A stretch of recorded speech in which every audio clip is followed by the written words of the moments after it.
AdGreen started as a sort of grassroots initiative within advertising production. I was a production manager, and essentially I was trying to make my shoots greener, less wasteful, so trying to reduce how many sets we threw away or plastic bottles from catering, that sort of thing.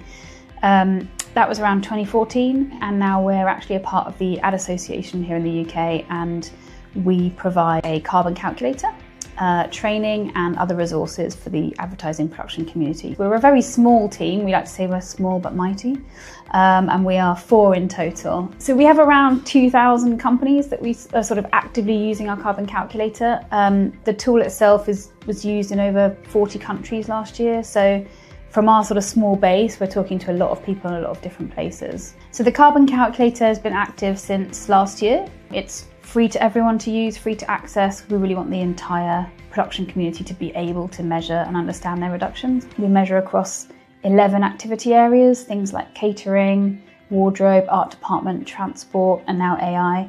So one of the things that falls to me to really make sure is that we've kind of got everything glued together. And it really felt like we were not really fully understanding the whole picture about our community. It became pretty clear that we needed a CRM system, but we aren't a sales business in a traditional sense, so we needed something that kind of worked for us. We sort of looked at a few different options, but in the end, it was a Zoho One suite that was going to work best for us.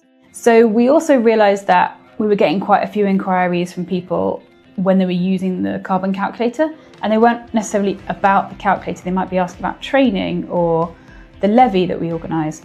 So we realised we could use the chatbot builder in SalesIQ and actually then just put it onto the calculator itself. So we built a sort of automated flow with lots of different questions that people were commonly asking us, which just meant it cut down on those emails into the inbox and that someone needed to answer. So now what happens when someone uses that chatbot is we get a note about what they asked the chatbot for. If we think maybe they haven't got the answer they needed, we can then get in touch with them and sort of follow that up proactively.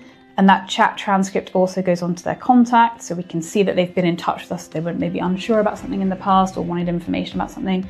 So it's kind of given them a nice self-service aspect. So particularly if we're off for Christmas break, people can still get help they need in most cases. So it really helps us when we're a small team to kind of cut down on that inbox traffic.